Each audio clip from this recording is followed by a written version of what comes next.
बधाई गीत में गाना चाहूंगा, लेकिन निवेदन है कि बधाई गीत जब भी गाया जाता है तो ऐसे नहीं गाया जाता है, खाली हाथ नहीं, कम से कम ताली जरूर बजनी चाहिए।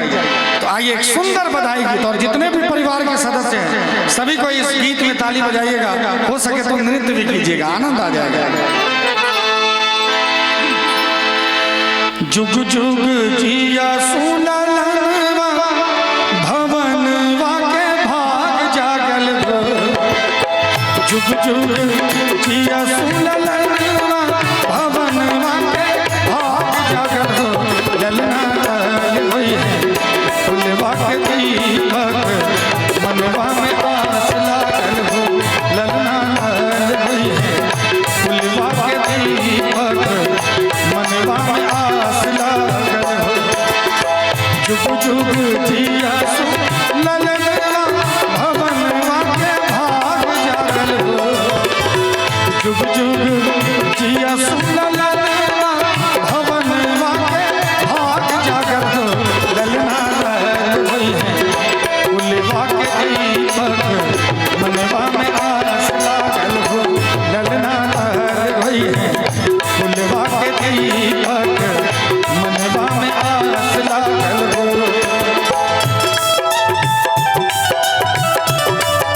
क्या बात है, मीठी मीठी ताली के साथ।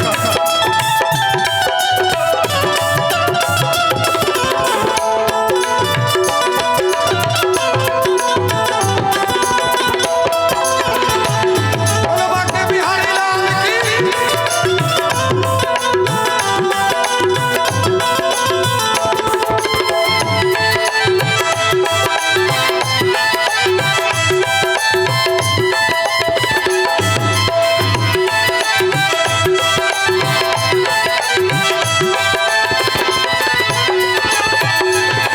आज के दिन सुहावन रतिया लुभावन हो,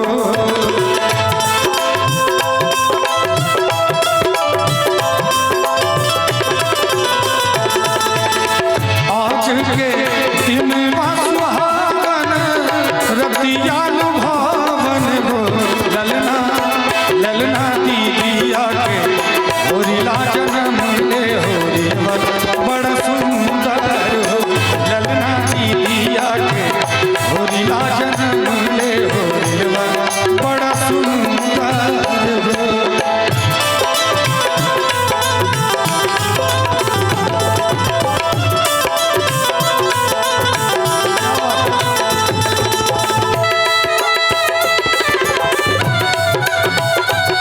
बोलो श्याम रामचंद्र भगवान की।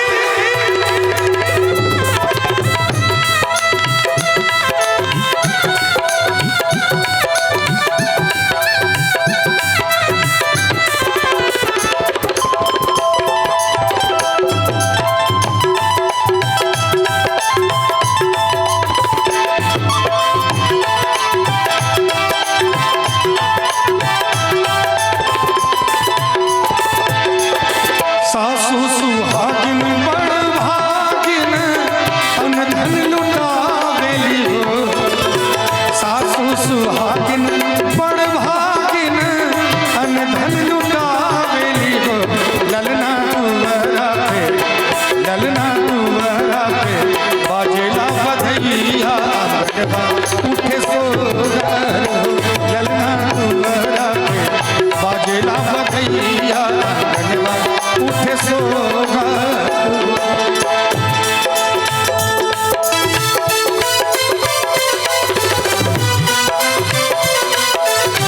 क्या बात है?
होरिला जन्म ले हो रिलवा बड़ा सुंदर हो ललना पिया के होरिला जन्म ले हो रिलवा बड़ा सुंदर हो जुग जुग जी